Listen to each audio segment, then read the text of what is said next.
p.m. on Wednesday, April 8th, 2020. Thank you for joining us. I am Janet Hill, the Chief Operating Officer at the Rock Island County Health Department. Today we are joined by Nita Ludwig, the Administrator at Rock Island County Health Department, and Ed Rivers, Director of the Scott County Health Department. In addition, we have Mike Miller, who is President and CEO of the Riverbend Food Bank, and Ann Calder, who is Vice President of Development with the Quad Cities Community Foundation. After prepared statements, all participants are here to answer your questions to the best of their abilities. Please type your questions in the chat box, and the question and answer section will be moderated by Brooke Barnes of the Scott County Health Department. Nita, will you start us off, please? Hi, this is Nita. Sadly, we have a second death of a Rock Island County resident to report. The patient was a woman in her 70s who had been hospitalized. We offer our deepest sympathies to this woman's family and friends. This virus is very dangerous to older people and people who have underlying health concerns. We implore everyone to stay at home, including those who do not feel ill, to give our vulnerable residents the best chance not to get sick. In addition, we have 13 new cases to report today in Rock Island County. Currently, 5 people remain hospitalized. Our total to date is 73 positive cases reported.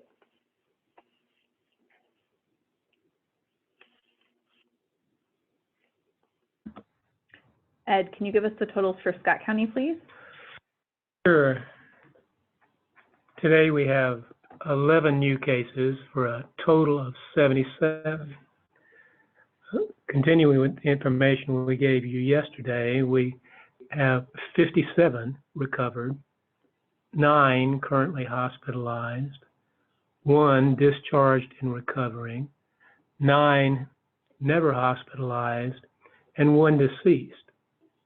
Have some age information here, which is relevant because we're going to be talking about that today. 18 to 40, 29% of the cases. Ages 41 to 60, 53% of the cases. Ages 61 to 80, 14% of the cases. And 81 and older, 4% of the cases. While we've been working to provide you daily updated statistics like this on the status of all our lab confirmed positive cases in Scott County, what we will begin reporting tomorrow will just be the status of new cases based on our initial interview. We'll continue to follow the cases, but we will not be talking about them daily, as guidance for follow-up from the Iowa Department of Public Health has changed. The initial case investigation is the most important process of the follow-up to assure that close contacts are identified. So much of the information we put together and I've given you today, we won't be able to give you moving forward.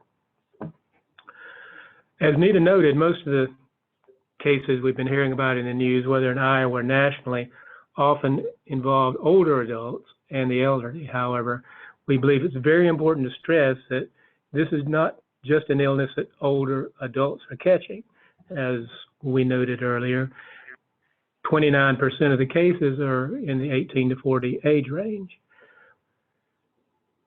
And we're finding many more in the middle-aged adult age groups. In fact, based on the positive cases received, cases reported for the younger adult and middle-aged adult are both higher than the number of cases in the older and the elderly age groups. State of Iowa is reporting similar age breakdowns for the positive cases across the state. While we know that testing criteria may play a role in some of this, it's still noteworthy to share that younger individuals are not immune from contracting and spreading this illness. As we said, we're likely aware that those over the age of 60 are more likely to experience more serious illness. But if we're seeing a larger number of cases in the young adult and middle-aged age groups and their illnesses are less severe, we may be seeing increased spread of the illness by these less affected groups if they're not following our pleas to stay home as much as possible. And this is why our messaging hasn't changed. Stay at home. It saves lives. Even if you're in one of the younger age groups and you don't worry about your ability to fight off the disease, should you become infected, know that you can still transmit it to others. And there are most definitely others in our community that are at greater risk for more severe illness. So please, please help us protect our community by making those hard, maybe even unpopular decisions. Stay at home as much as possible and limit trips out and about for only essential items. Don't host play dates or sleepover for your children, even if this only includes one other playmate. Don't participate in group outdoor activities. Don't allow your children to hang out with groups of friends in their downtime. And don't go to stores to browse and just get out of the house. Our community needs you to make these hard but important choices, and the choices you're making today will impact us all. Thank you, Ed. We will go back to Nita Ludwig again with the Rock Island County Health Department. Nita? Thank you. So we wanted to speak for just a minute about personal protective equipment and how people can acquire that. Understandably, there has been a lot of discussion about personal protective equipment, or PPE. These items, including masks, gowns, goggles, and face shields, have been in short supply, but some is coming into our community through the Strategic National Stockpile, or the SNS. So the SNS includes supplies maintained by the federal government and distributed through state emergency management agencies. At the health department, our emergency preparedness manager is working closely with the county's emergency management agency to get these supplies to requesting first responders and healthcare workers as quickly as possible. There is a detailed supply chain that we work within. The general public cannot request masks or other PPE through this process. The Salvation Army in the Quad Cities is collecting homemade masks and other donated PPE that residents and organizations can request. Private medical providers who are not affiliated with our regional hospital coordinating center are excluded from this process and are urged to get their supplies through their usual procedures.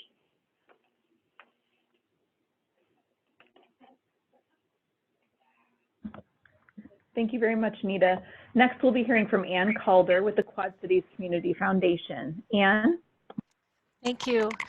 The Quad Cities Disaster Recovery Fund was activated by the Quad Cities Community Foundation on March 12th, and we began fundraising for it immediately.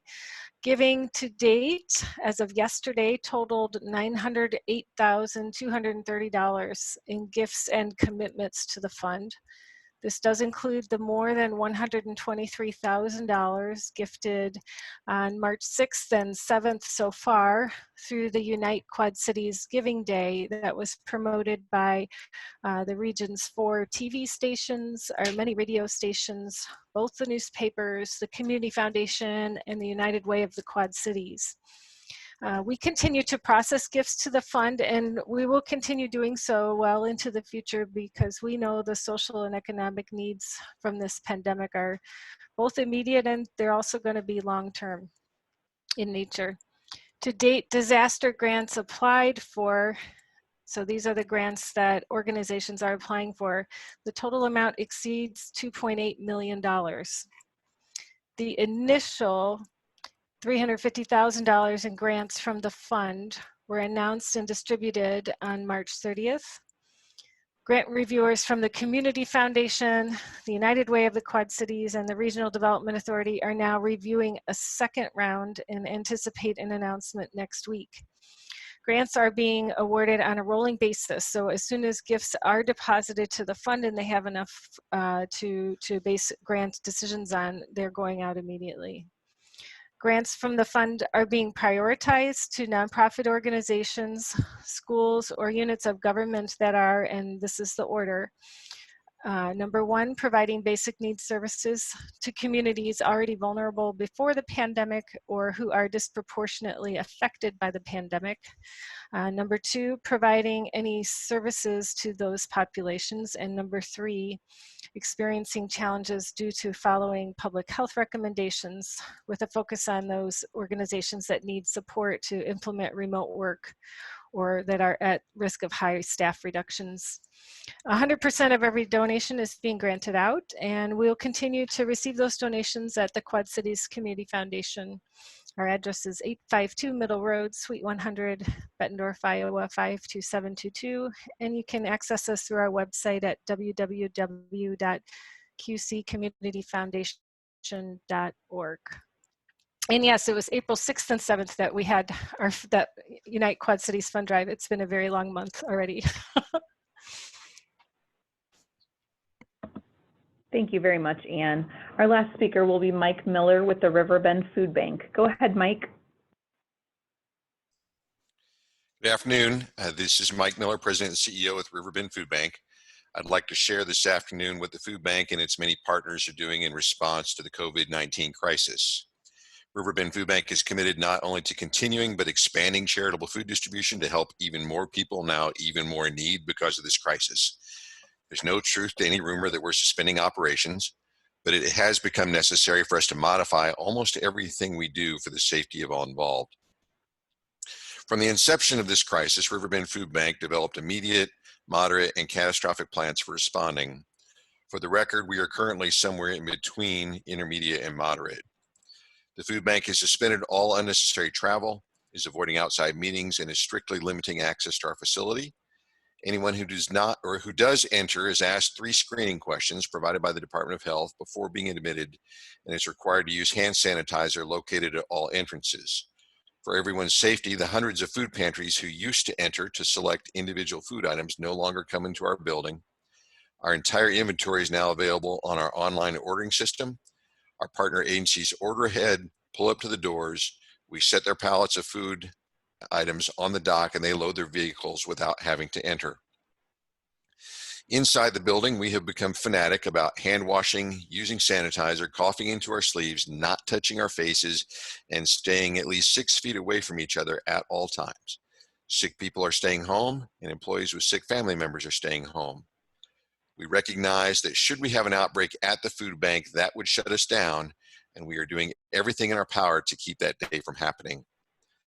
The toughest issue for us has been how to handle volunteers. The great progress we have made toward ending hunger has been a community-wide effort. Riverbend Food Bank typically utilizes over 4,000 volunteers who work over 15,000 hours every year. Honestly, we could use their help now more than ever before, and hundreds of people have called to offer, but we don't want to open our doors to the public and expose ourselves to community spread. This is for the safety of everyone involved, the volunteers themselves, along with our staff, partner agencies, and the hungry people we serve. What we are asking people to do at this time is to register themselves to volunteer. On our website, riverbendfoodbank.org, people can click on volunteer and register as a volunteer. While no specific opportunities are being scheduled this time, when that time comes, we will reach out to those who register. Which brings me to how Riverbend Food Bank is distributing food safely in this time of social distancing. For quite some time, the food bank has advocated client choice as the best practice for serving guests at food pantries. Client choice means allowing guests to enter the food pantry to select their own food items rather than handing them a prepackaged bag of food. Research shows that client choice is better for a guest's self-esteem because it feels more like shopping than a handout, and it minimizes waste because you don't give a guest a food item they don't like and end up throwing away after we went through the time and expense to rescue it, distribute it, and get it to them. But that is all out the window with COVID-19. We are absolutely encouraging all food pantries to distribute prepackaged bags or boxes of food while maintaining appropriate social distancing at all times. The best practice at this time is a curbside distribution. At the pantries Riverbend Food Bank operates at North Park and South Park malls, guests are asked to stay in their vehicles. If they can open their trunk automatically, we have them pull up, pop their trunk, food is placed in their vehicle, and they are sent on their way. If not, they pull into a separate lane, the food box is set out for them, we step back, then the guest gets out and loads the food box themselves. The hardest part of all this is the packing of the food boxes. The model we currently have implemented is that the Riverbend Food Bank team is packing food boxes ourselves for the North Park Mall, South Park Mall, and Davenport Community Food Pantries, and we are relying on our partner agencies to pre-pack the food they get from us for their own distributions. On that note, I would like to acknowledge the tremendous work of the Riverbend Food Bank staff. Because we are currently limiting access to our building, the 36 of us have packed over 10,000 food boxes ourselves in the past 3 weeks with no end in sight. This is why we are not working from home like so many other organizations have implemented, unless the employee needs to self-quarantine or is not feeling well. We need all hands on deck packing food. But I also want to recognize the inspiring work of Riverbend Food Bank's 300 amazingly dedicated partner agencies. It would be so much easier for these organizations to close their doors and hunker down until this storm passes. But of the 300 churches, community centers, and other organizations who partner with Riverbend Food Bank across the 23 counties we serve in eastern Iowa and western Illinois, less than 10 have closed during the COVID crisis, and many have expanded what they are doing to help even more people. I am sincerely inspired by the work of our staff and these partner agencies. They have renewed my faith in the human spirit. I would be remiss if I did not take the opportunity to highlight the number of people who are dealing with the everyday tragedy of food insecurity even before this crisis hit. 1 in 9 people in our communities do not have enough food, including 1 in 6 children. This is a completely solvable problem. There is enough food to feed everyone. We are just throwing it away. The only thing it would take to end hunger in our communities is for everyone to commit to never throwing away food that could still be eaten by someone in need. The COVID-19 crisis is making it even harder for people who are already food insecure to get what they need. However, part of the tragedy of this virus is that it is affecting so many more children, families, and seniors. Children who may have been eating breakfast or lunch through free or reduced meal programs are no longer getting fed because schools are closed. Families suddenly unemployed with nowhere to turn, or seniors who are most vulnerable to the virus choosing between staying safe at home or risking exposure by going out to get food. I want to acknowledge the great work of the school systems that are continuing to feed children. At several schools, they are providing meals Monday through Friday, and we are still able to get backpacks to the children so they have food for the weekends.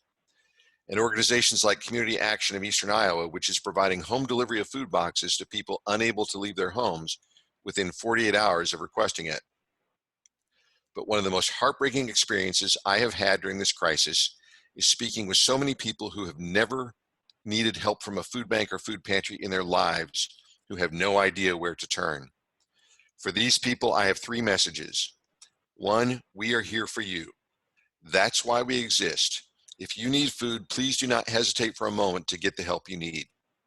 2, please do not come down to the Riverbend Food Bank warehouse. The warehouse is a 60,000 square foot distribution center set up to deal with trucks and semis, stocking 300 food pantries across 23 counties. We are not set up to deal with individuals. You need to visit a food pantry, not the food bank. And 3, the best way to find help is to visit our website, riverbendfoodbank.org, and click on Need Food to find a food pantry near you. If you do not have internet access, then call the food bank at 563-345-6490. I do need to let you know that Riverbend Food Bank's expenses have risen dramatically because of the COVID crisis. There's the cost to pack all these food boxes, plus the cost of the boxes themselves. Because of reduced pickups here at the food bank, there's the labor, fuel, and mileage costs to increase the number of deliveries by our truck fleet. And while in the past, the food bank has relied primarily on food donations, we are now having to purchase food because of shortages in the food system and our traditional food donors either being sold out or scaling back their operations. We have historically said that every dollar contributed to Riverbend Food Bank provides 5 meals for people in need. But a purchased food box costs us $12.61, or 63 cents per meal, triple our normal cost. Many thanks to the several local community companies and foundations who have reached out to help with these costs.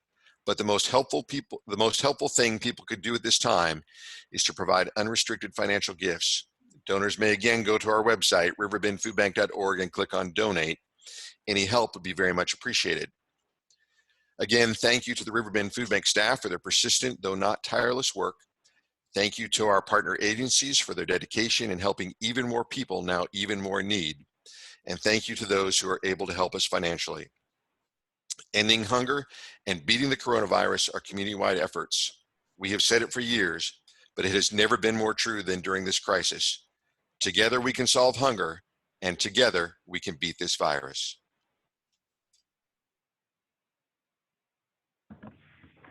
Thank you very much to all of our speakers that were on today. We will now go to the chat, so please type in any questions that you have, whether it's for Mike, Ann, Nita, or Ed. We will go ahead to the first question. This is for you, Mike. Could Mike please give us an idea of how many meals are needed now compared to before the pandemic?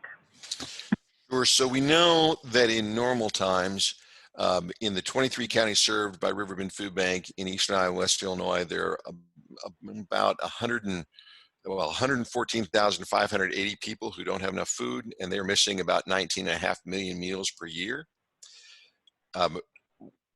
It's still pretty iffy in terms of during this crisis, but estimates are we're seeing at least 25 to 40% increase in folks who are showing up looking for food, and that's just the best guess we have at this time.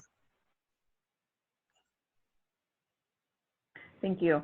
Our next question is for the Community Foundation for Ann. How is the Quad Cities Community Foundation trying to raise more money? Well, we've been doing it from the start, from personal solicitations to donors, foundations, companies. We had the Unite Quad Cities Days, which was a media-driven event, which was really helpful.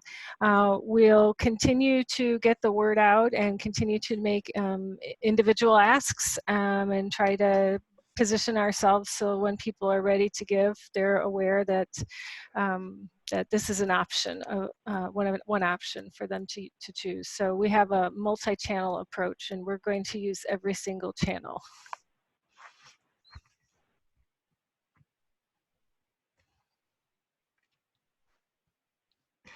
And an additional question, how can people help the Quad Cities Community Foundation do that? That's a great question. I would say share the message, refer people to our website,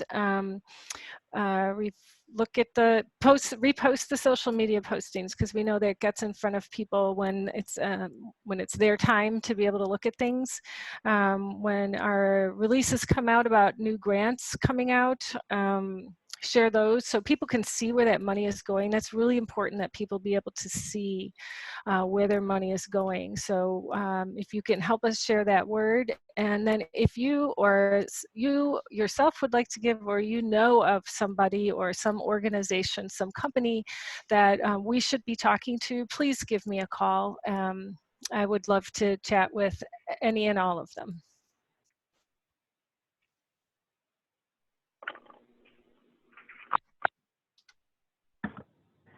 Thank you. The next question, when you become aware of an employer of a major Quad Cities store testing positive, can this information be made public for customers who may shop there? Nita, do you want to answer that question? Sure. So that is protected health information, what someone's lab results are, and that would not be shared to the public. Ed, do you want to add anything to that? We work directly with the employer and provide advice and recommendations. We don't directly inform the public, but the employer can. Thank you. Please type any other questions, otherwise we'll be able to conclude the briefing for today.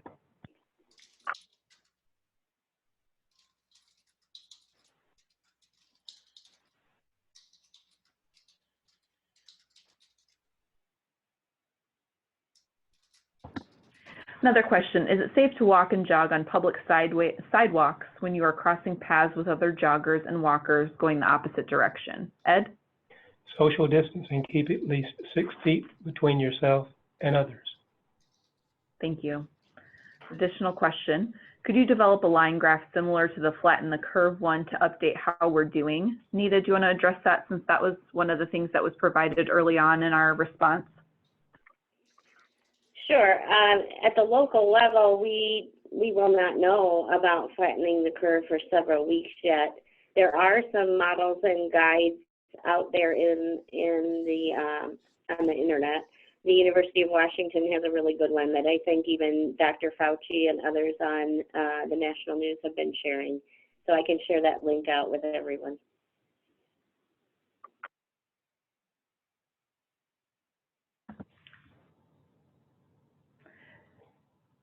Oh, just checking to see. It doesn't look like there's any additional questions. Thank you all for joining us today. We will plan on sending out information for you for tomorrow. Looks like one additional question. What does it say to you that the bulk of cases are younger and middle age? Ed, do you want to address that since that was related to our Scott County numbers?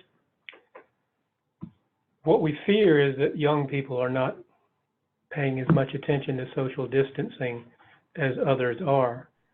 We're concerned that they may think that since it's ostensibly an illness for older people, that they don't have to take these measures, but we certainly encourage them to. Thank you. We look forward to talking with you all again tomorrow. Have a good day.